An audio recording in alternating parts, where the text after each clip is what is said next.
लाडकी बहीण योजनेच्या सर्व महिला लाभार्थ्यांना सरकारने तातडीच्या सूचना दिलेल्या आहेत। जर तुमच्याकडे ही 2 कागदपत्रे असतील तरच तुम्हाला लाडकी बहीण योजनेचे पुढचे हप्ते मिळणार आहेत। आपल्याला सर्वांनाच माहीत आहे की जुलैपासून ते नोव्हेंबरपर्यंतचे 5 हप्ते म्हणजेच 7,500 रुपये महिलांच्या खात्यात आतापर्यंत जमा केले आहेत। दरमहा 1,500 रुपये याप्रमाणे 5 महिन्यांचे पैसे लाडक्या बहिणींच्या खात्यावर जमा करण्यात आलेले आहेत आणि आता महिला लाडकी बहीण योजनेच्या 6व्या हप्त्याची वाट पाहत आहेत, म्हणजेच डिसेंबर महिन्याच्या हप्त्याची वाट महिला पाहत आहेत। हा डिसेंबर महिन्याचा हप्ता 1,500 वरून थेट 2,100 रुपयेपर्यंत वाढवण्यात आला आहे। म्हणजेच आता लाडकी बहीण योजनेच्या पुढील प्रत्येक हप्त्यात तब्बल 600 रुपयाची भरघोस वाढ शासनाकडून करण्यात आली आहे।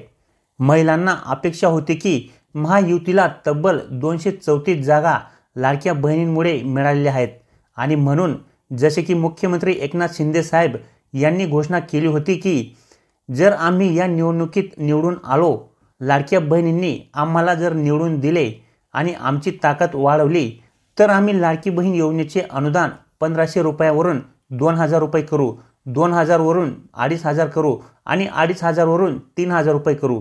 जेवढी जास्त ताकद लाडक्या बहिणी आम्हाला देतील तेवढा लाडकी बहीण योजनेचा हप्ता पुढे वाढत जाणार आहे, अशा प्रकारे आश्वासन मुख्यमंत्री यांनी निवडणुकीदरम्यान दिले होते।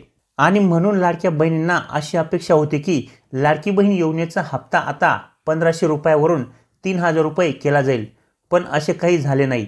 लाडक्या बहिणींच्या अपेक्षा या अपेक्षाच राहिल्या, परंतु पुढचा हप्ता 3,000 रुपयांचा तर नाही, मात्र 2,100 रुपयांचा निश्चितच असणार आहे।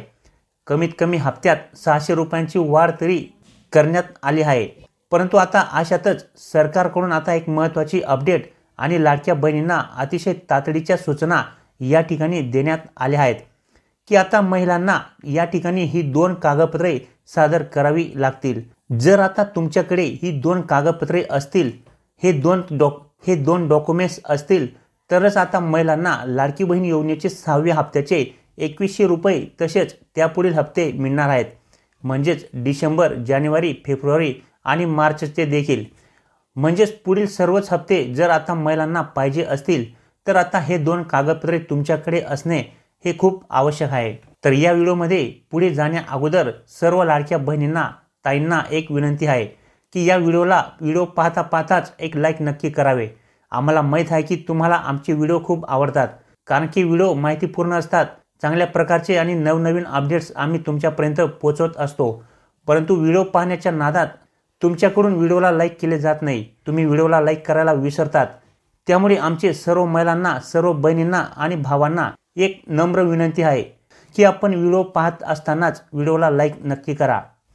आणि हो, कमेंट्स करून नक्की सांगा की तुम्हाला मुख्यमंत्री म्हणून कोण आवडेल, कारण की आत्ताच आपले लाडके, आपल्या सगळ्यांचे लाडके भाऊ, आपले मुख्यमंत्री श्री एकनाथ शिंदे साहेब यांनी मुख्यमंत्री पदाचा राजीनामा दिलेला आहे आणि सध्या ते काळजीवाहू मुख्यमंत्री म्हणून कामकाज पाहत आहेत। लवकरच मुख्यमंत्री पदाचा कारभार देवेंद्र फडणवीस साहेब यांच्याकडे जाण्याची शक्यता आहे। तेव्हा तुम्हाला मुख्यमंत्री पदावरती कोणाला पाहायला आवडेल हे कमेंट्स करून नक्की सांगा। 3 पर्याय आपल्याला या ठिकाणी आहेत, एक तर एकनाथजी शिंदे साहेब, त्यानंतर आपले देवेंद्र फडणवीस साहेब किंवा अजितदादा साहेब। तर या तिघांपैकी तुम्हाला मुख्यमंत्री पदावरती कोणाला पाहायला आवडेल हे नक्की कमेंट्समध्ये सांगा।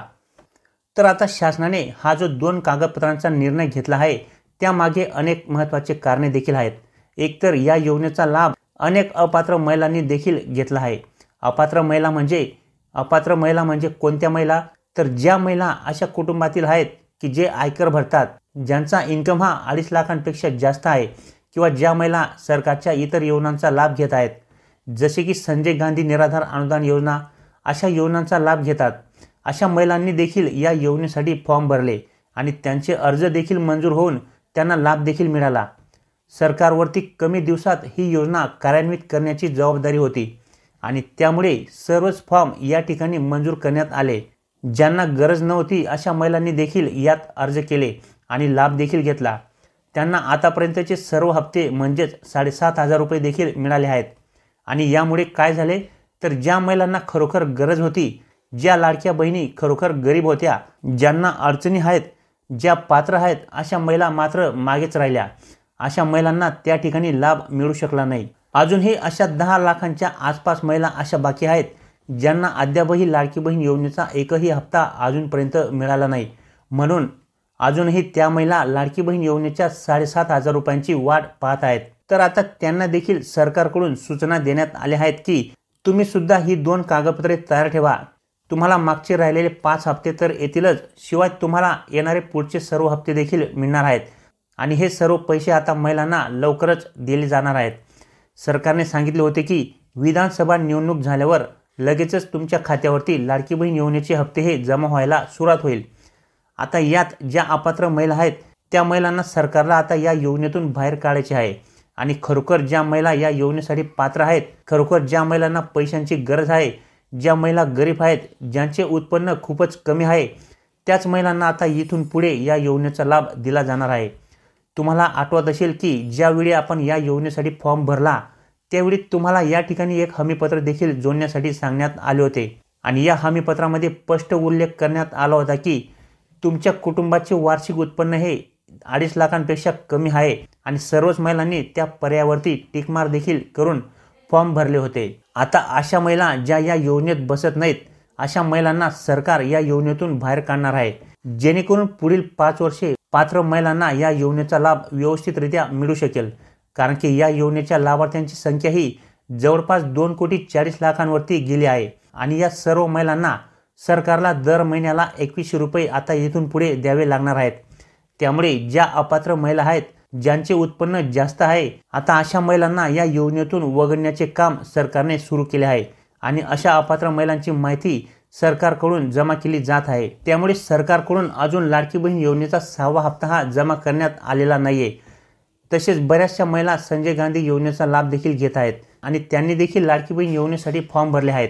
आता अशा महिलांना देखील या योजनेतून वगळण्यात येणार आहे आणि म्हणून आता या योजनेचा लाभ घेण्यासाठी तुम्हाला हे 2 कागदपत्रे तुमच्याकडे असणे हे आवश्यक आहे. हे कागदपत्रे तुमच्याकडे असतील तरच आता इथून पुढे तुम्हाला लाडकी बहीण योजनेचे 2100 रुपये मिळणार आहेत, अन्यथा तुम्हाला या ठिकाणी पैसे हे मिळणार नाहीत. तर आता ही 2 कागदपत्रे कोणती? तर यामध्ये पहिले जे काही आहे ते म्हणजे तुमचे रेशन कार्ड. होय मित्रांनो, रेशन कार्डमध्ये तुम्हाला या ठिकाणी 31 डिसेंबरपर्यंत रेशन कार्डची KYC करून घेणे हे खूप आवश्यक आहे. तर आता ही KYC तुम्हाला कुठे करायची आहे? तर तुमच्या जवळच्या जे काही रेशन दुकान असेल त्या ठिकाणी तुम्हाला रेशन कार्डवरती जेवढे पण सदस्य असतील, जेवढ्या सदस्यांची नावे असतील त्या सर्वांना या ठिकाणी रेशन कार्डची KYC करून घेणे हे खूप महत्त्वाचे आहे. तरच तुमचे नावे या ठिकाणी ऑनलाईनमध्ये दिसणार आहेत आणि खरोखर कोणत्या महिलांकडे पिवळे आणि केशरी रेशन कार्ड आहे हे या ठिकाणी लक्षात येणार आहे आणि यावरूनच या ठिकाणी अपात्र महिलांची पारख ही केली जाणार आहे. त्याच्यानंतर दुसरे जे महत्त्वाचे कागदपत्रे आहे मित्रांनो ते म्हणजे 4 व्हीलर गाडी. ज्या लोकांकडे या ठिकाणी 4 व्हीलर गाडी आहे अशा महिलांना या ठिकाणी या योजनेतून बाहेर काढण्यात येणार आहे. कारण की आता या ठिकाणी फक्त ट्रॅक्टर चालणार आहे. ट्रॅक्टर सोडून इतर जर तुमच्याकडे दुसरी कुठलीही 4 व्हीलर गाडी असेल तर या ठिकाणी या योजनेचा लाभ घेण्यासाठी तुम्हाला ती 4 व्हीलर गाडी दुसऱ्या एखाद्या व्यक्तीच्या नावावरती करून घ्यावी लागणार आहे किंवा मग तुमची जर ती गाडी तुम्हाला विकायची असेल तर ती विकण्याबाबतचे तुम्हाला या ठिकाणी सर्टिफिकेट वगैरे असे लागणार आहे. तर असे हे 2 महत्त्वाचे कागदपत्रे मित्रांनो तुम्हाला या ठिकाणी आता लाडकी बहीण योजनेचे लाभ घेण्यासाठी लागणार आहे.